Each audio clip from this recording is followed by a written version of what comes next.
Last month, we helped scale a fitness influencer from what were you doing about 10, 15K per month when they were starting out Yeah. up to $100,000 per week. If you got a fitness coaching offer or if any high ticket offer at all, and you want to know how you can scale to that height, you won't want to miss this episode. We're going to be going through everything from the offer, the lead generation, the marketing, and the sales. So stay tuned for this. You won't want to miss it. All right. Welcome to the Two Bearded Info Guys podcast, where we talk about everything from scaling high ticket coaching offers all the way up to 100K per month, 200, even up to $750,000 per month for some of our bigger accounts. You're gonna know everything from building out sales teams, marketing funnels, the systems that go into the back end of it.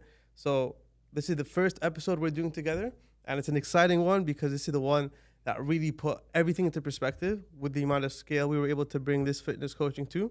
So with that being said, I think a good place for us to start is really talk about when we first started with this account. Kind of where was it at from a revenue perspective, from a positioning perspective? Like how was it when we first got introduced to working with this client? Yeah. So funny enough, this guy is huge on social media and he had, I think, almost 3 million followers. And when I find out that he's doing like what, 10, 15K a month, Yeah. I was like, bro, you're doing something horribly wrong because there's no way. Like, you should be doing you should be doing that per day.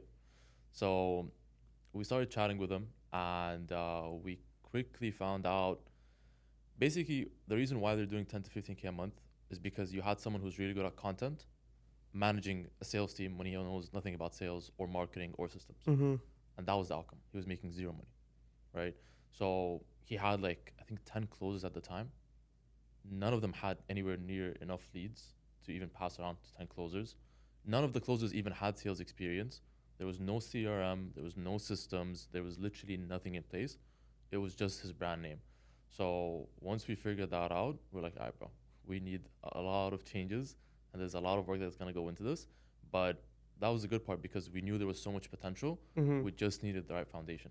Yeah. In terms of the offer, like what was so wrong with it where there was just no lead flow coming out of it? Like why was it doing so bad? And then talk a bit about what we actually changed to the offer to make it start performing. Because we got to a point where we were getting hundreds of leads per day. Yeah. In the beginning, so the messaging was very all over the place. Like, the guy's known for fitness, he's known for personal brand, he's known for content, he's known for a bunch of stuff. And he was just trying to sell everything at once. He's like, I'll help you build a personal brand, I'll help you get in shape, I'll help you blow up on social media, I'll help you monetize. So he was literally just advertising to every single person. And as you've seen before, like, once you do that, no one actually buys because you're just speaking to everyone. There's no niche. There's no specific pain points. Yeah, and I think that's one of the biggest mistakes you find. A coach that has all these different skill set and all these different angles and all these different approaches, and they just try to cater to everyone. Mm-hmm. And because of that, no one actually resonates with anything. Mm-hmm. And it's like really kind of distilling that angle into one specific clear outcome that someone that purchased the program can clearly see themselves in, that really starts to bring in the marketing in and also attract the right people. Because you can notice, and like we've seen this as well, is if the entire marketing approach is different or incorrect, you attract the wrong people. Mm-hmm. And so you can really just change your messaging to attract even more qualified leads. So for example, like a quick example of this is if you're like running, like, let's say a social media strategy, like you're offering social media coaching, and you say, hey, if you've never started a social media page before or a personal brand before, like I'll help you get to whatever, like 10,000 followers, you're attracting people that are at ground zero. No one having 100,000 followers is going to opt into that. But if you change the messaging to like, hey, if you've got a big following, you've got 100,000 followers and you need to monetize it or scale it, let's say you're already doing brand deals, but you want to launch a coaching offer. Well, now the people you attract are going to be a lot more different. They're going to be people that already have a good following. They probably have income as well because they've got brand deals and whatnot. So it's because of that positioning, now you attract better leads, which makes the entire funnel better. It really comes down to the offer. And we've seen this time and time again. 100%. And I guess like after we've kind of helped with that position, because I know at the beginning he was kind of doing everything, and we're like, hey, listen, just focus on the personal branding, focus on this specific clear outcome. And that's the thing, the offer has to have a clear outcome. Once we did that, leads started to roll in. And I guess like what was that biggest jump after we got in the leads that really helped convert those leads to that first 100K? Because we went from like 10 to 15 per month to 100K per month in that first month. And so what was that biggest shift we did from a sales perspective or a closing perspective? Yeah, so first month we actually did 143,000. And that was a very slow month because we only had one closer. The biggest change, bro, was that we just had a foundation. Mm. That was literally the only thing that we changed. We had good setters, we had a good process, like a sales process, we had actual systems in place, and it was a very small team. 2 setters, 1 closer. We did almost 150,000. That was the only thing that we changed. Mm-hmm. And I honestly think we could have done 300,000-400,000 our first month. I just don't think we could have fulfilled. That's why we took it so slow. Yeah. And that's part of fulfillment. We'll go back to what made the closures so good and what the setters so good. But on the topic of fulfillment, like if you guys have a big personal brand, one of the most important things is your brand equity. You've spent so many years building up this brand. The last thing you want to do is start selling and become a course seller and not having any fulfillment, because that's going to tarnish your brand name. That's going to really ruin all the credibility that you took years to build. So you also want to be very mindful that whenever you bring on, let's say, a sales manager or a growth operator or anyone that's there to help you build and scale your coaching program, you've got to make sure you've got fulfillment dialed in, or else you run into so many issues in terms of challenges and chargebacks and customers not getting what they've paid for. And it just leads to so many issues. Like the biggest thing is really making sure that you've got fulfillment dialed in before you really scale the offer. Yeah. But actually going back to that, so when we talked about the setters and the closures, how did you dial in the setters to really make sure that they were qualifying the right person and getting them on the call so that when they were there, you're filtering out all the noise? Because this guy was getting hundreds of leads and we really need to filter it out. Yeah. So the biggest mistake that I see with anyone that's launching a new program is when they onboard people, they just throw them in and they don't actually prepare them. The thing that we did differently is that we made it so explicitly clear to the setters how to qualify someone. Because with this guy, we were getting literally hundreds of leads a day. Like his followers were going crazy once he announced it. Yeah. And he didn't even build up any hype. He just put up a story and we got hundreds of leads. So we made it so clear to all the setters. This is what a good lead is. This is what a horrible lead is. These are the metrics that you need to qualify someone. And the other thing that helped a lot with the qualification process is giving them feedback consistently, right? So the second they book in a call, I'll review the setter notes. And I'll tell them, this is a good lead because of X, Y, Z. This was a bad lead because of X, Y, Z. And we just kept refining so quickly that within like 2-3 days, all the setters were fully dialed in and we had no problems with any bad bookings. Yeah. And we'll talk more about systems, because a lot of times the offer owners have no visibility how the conversations are going, what the conversations are being said, who's being qualified, who's being disqualified. So we'll get into all of that. I guess, what are some like tangible, exact tips that you told the setters to do exactly to qualify those leads? So there's 2 things that you want to qualify a lead on for the most part. There's intent, right? Is this someone that's actually interested in the program and someone that can benefit from it? And the second thing is financials. So with intent, it's a bit less cut and dry because you need a good EQ to tell if someone actually has intent, right? But when it comes to financial qualification, that was something that we made it so incredibly clear. Like if a person has X amount of money to invest, let's say over at least 1,000 to invest, you can book them in, right? If they have less than 1,000, how much money do they have? Do they have at least 500? If they have at least 500, how much are they making per month? How much is their credit score? What's their credit limit? Yeah. Right? And then I basically laid it out for them so that they knew exactly what tiers each lead fell into, and which one should be booked in, which one shouldn't be booked in. Yeah, and I think what a lot of mistakes, like a big mistake people do, is they don't have the setters qualify financially because they're scared that the setter is going to push that lead away and just lose the lead. And that's where like really good sales training comes in, because your setters actually have to know how to handle objections themselves as well. It's not just up to the closer. The setter has to be able to have a tough conversation with the lead to say, hey, listen, if we can help you get to X result and take your personal brand to the next level, are you open to investing at least $1,000 in? Now, they might push back, be like, oh, no, that's a lot of money. And the setter has to know how to handle that specifically and be like, hey, listen, totally understand. Now, listen, we want to make sure that we can help you. Now, I'm not going to promise you a dream until we first speak to you. But if we can help you achieve X, Y, and Z result, would you be opposed to investing in yourself to finally be able to get all those outcomes that you said you wanted to and get away from this 9-to-5 or whatever challenge you're facing? And so like your setters have to know how to run discovery. They have to know how to understand what their pain points are and what their goals are, because they're going to have to loop that in once they have that financial conversation. I think a lot of setters just qualify, hey, do you have a pulse and a credit card? Amazing, let's book you in right now. Or not even check for their credit card. They'll just book them in, and then the closers will come back and say, oh, all the leads are crap.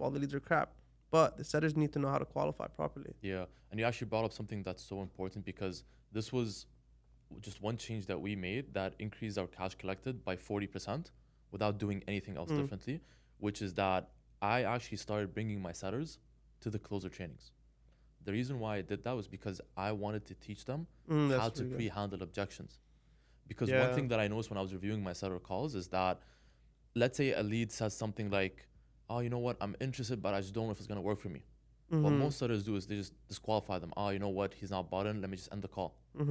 Once they started coming to the closer trainings and they started to learn how to pre-handle objections, they would dig into that, they would reframe, and then they would book them in. And that was an easy 5 to 10K. Yeah. That was literally, we changed nothing That's else huge. except teaching them how to pre-handle objections on the setting calls. That's huge. Yeah, if you're watching that, take notes 100%. Because one big thing we see as well is the offer owner or the team will always look down as the setter as just someone to book appointments. Yeah. We've had this argument multiple times. Honestly, the setter is most likely one of the most important roles in the entire sales team. They're the ones that frame that entire conversation with the closer. If you've got a bad setter, the framing of that conversation is completely off. So people jump on that call for information, but not ready to make a decision. Yeah. Secondly, you flood your closers' calendars with garbage calls. That's bad for their morale. They have no idea what's going on. And you just don't make as much money as you should. Yeah. Having a good setting team or a good setting process really changes everything night and day. I would actually say having good setters is the most important part of your sales team. Because we've seen this over and over again. You can have the best setters in the world and have very mediocre closers, and they would still close because the setter does so much pre-handling, so much framing, so much hyping up for the call. But on the flip side, if you have horrible setters and you have literally the top closers in the industry, they will not be able to close because the person's going to show up to the call confused about what this is for, wrong expectations set, wrong qualifications, you're not closing anything. Yeah, 100%. If there's anything you take away from this segment is really invest in building a good setting team and having them jump on the closure trainings to really understand how to handle objections, how to prevent them. Because there's so much we can go into that as well. Yeah. But anyway, we're halfway through the show. It's time for a halftime break. Big thank you to our sponsors, which are VC Growth, biggest sponsors we have. Now, VC Growth is a sales agency that works with info product owners. They build out your sales funnels, your marketing, build out your sales teams, your setters and closers, and train them. Funny enough, they're actually our company. We primarily work with coaches in the info space selling a high-ticket program. So if you are interested to learn more about and see if we can actually help you, click the link somewhere below. You'll be able to fill out an application. We'll reach out to you. Now, the great thing about this is you work one-on-one directly with us specifically. We don't take on 100 clients. We take a handful because a lot of the ways we structure our deals is rev share. So we're as incentivized to make sure it works. And as you've seen from our clients here, we're able to get them to 400, 750K per month. But anyway, we've got a question that we want to ask you guys, and we'll answer it at the end of the show. So make sure to stay tuned to the very end. But before we get there, I'm going to ask you the question. Put it down in the comments. Let us know what you guys think. But a question is, true or false, the more views that you get on a story, the more money you make. So put that down on YouTube. Put it in the comments or on Spotify too. We'll answer it at the end. And back to the program. Cool. Okay, so we talked a bit about lead generation. We talked a bit about the offer. And again, as we discussed, once we changed that offer, it changed everything from the amount of leads that came through and just having a really good dialed in setting team. I want to touch in about some of the systems that were used. Because remember when we first started with this account, there was such a complicated process in terms of getting someone with interest on the actual sales call. There was this whole handoff process that they had to connect the setter to the closer. No, they had to have the lead text the closer to tell the closer, hey, I'm down for the call. But now you've just added so much more friction. Yeah. So the setter would get off the call, be like, hey, text this number. And then half of the time they would do it, half of the time they wouldn't. You'd have to chase them back. You do an offboarding form from the setter to the closer. It was just so complicated. The sales team couldn't sell. They were too busy doing admin. Yeah. And then there was so much friction for the lead that the lead was like, okay, where am I going? Where am I getting things? They would get annoyed. They're like, hey, this guy's not responding to me. If I texted this guy. Yeah. The biggest thing is, and then this is something we've seen so much, is if you're having your sales team do so much manual work, I get it. Tracking is everything. And you've got to track everything so well. Yeah. But you can't do that at the expense of having the sales team do their job of actually selling. The more time they spend filling out forms, Like we've seen like a start of day form, like an end of call form, an end of day form, a good night form, a hello good morning form. Like we've seen so many stupid forms. It's like, yo, you've got to figure out how to build a system where you can automate all this through pipeline updates or through the natural transition of a lead getting onto a call. And at most, you want to minimize the number of forms and always ask yourself, how can we reduce this? So for us, we literally had a deal close report that the closer would fill only if a deal closed. And that was it. Everything else would be updated based off of the pipeline stage. Mm-hmm. So if a lead didn't show, they would move it to no show. That would update the setter to reach out. That would update the report that was a no show. And that's it. If it was an unqualified lead, the same thing. It would update the report. It would update Slack. It would notify the setter. It would create a group chat to understand why that lead wasn't qualified. And now we can start to reverse engineer. Okay, what can we do differently next time to improve that? If someone was not interested and did not close, okay, the sales call recording gets automatically updated. We get notified as the sales managers. The closure is in. We understand, okay, where did we lose this call from an objection? And that was it. Everything was automated. Closures would just fill one report. The setters didn't have to report anything because everything was automated through the CRM itself. And I think once we did that, the closures and the setters loved us. It was less work for them. No one wanted to quit because of all the different forms they had to fill out. And they could actually do their job. They could actually focus on selling, on handling objections, on getting people to show up on the call, sending them notifications like reminders. And it was until we did that, our show rate I think went from, what was it before? 55%. Before we started, it was around that. Yeah, it was like 55%. Then afterwards, it was up to like 85. We got up to 85, which is insane for everything. And we had so many different reminders and tools to help the setting team know when to remind people for calls as well. And that changed everything. And that alone, I think, just improving that show rate, not changing anything on the sales side or close rate, I think in itself almost like gave us a 1.5x boost in terms of cash collected. Yeah. We didn't have to spend more on ads. We didn't have to do more story pushes.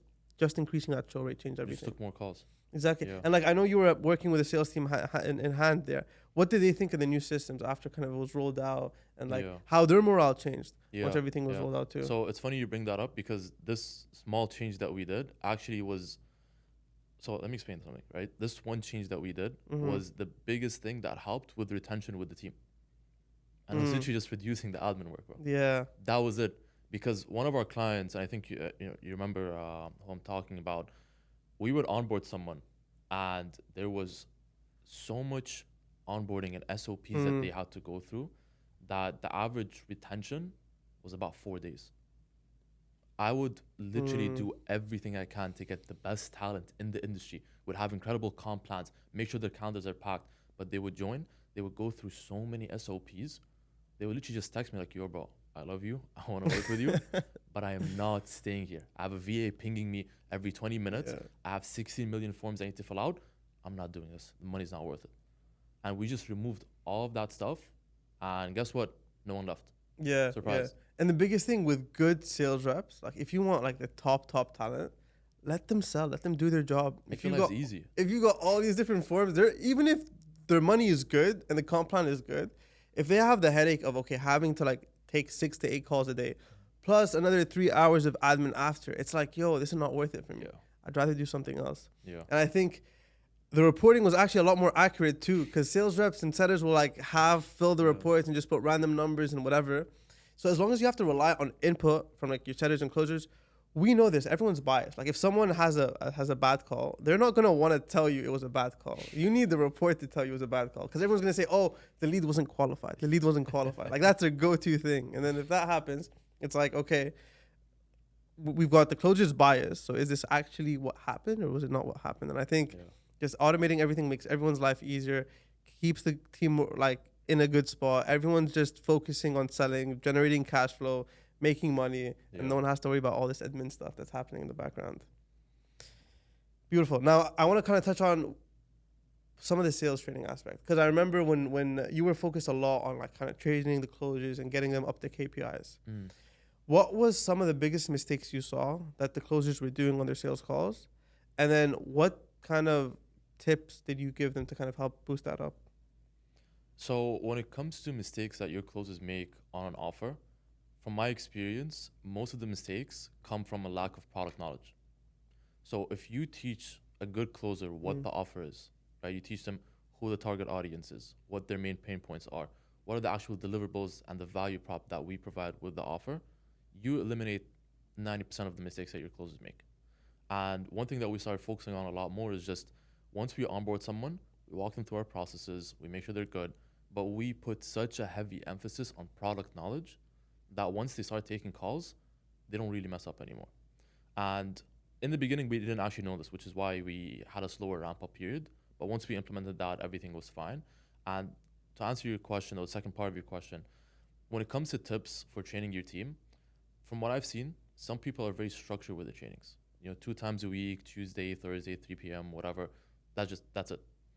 From what we found, it doesn't really work that well because you need to adjust your training to how the team is performing, right? So for example, if you're just building out a new team, you want to be incredibly quick with your training, right? For example, when we started building out a setter team for one of our newer clients, we onboarded like 5 or 6 setters. We were hosting 3 huddles per day, which might seem like overkill, but I promise you, within a week, everyone was super dialed in. We just had to do a huddle like once every few days. That's it. If it was, let's say 2 times a week, it would take 3-4 weeks to get everyone ramped up, right? Same thing with the closers, right? I used to do a lot of one-on-ones, a lot of group calls in the beginning. They were fully ramped up. They understood the offer. Most of the mistakes were done. I just had to do regular check-ins every here and there. And now they're fully ramped up and they were performing.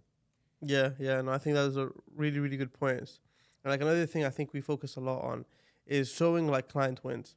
Because oftentimes when sales reps are selling, now obviously they're making money, they want to offer a good service, they want to help, but it's a different level of conviction when you're seeing the client wins channel in Slack get populated with different students that are getting amazing results. They just show up to the call with so much more energy and enthusiasm, and they're able to really help kind of make the prospect see that this can actually change their life and really make a difference for them, rather than it being like almost a hypothetical belief that they've been like taught that like, yes, it does work.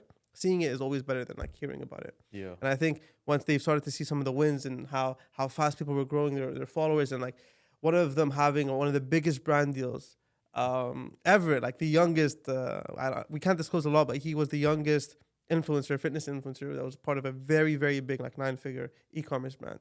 And just seeing that one and sharing that with the team, like everyone crazy, went insane. And like the next calls were just like, yo, this is what happened with this guy. It's like, that could be used. Like, wouldn't you want that for you to be at a position where you never have to worry about building your personal brand because you're learning from the best that is able to get all these, and it just changed everything. Yeah, and I'm so glad that you brought up conviction, because the biggest thing that we've seen that made a difference in conviction was actually having our team go through the program itself.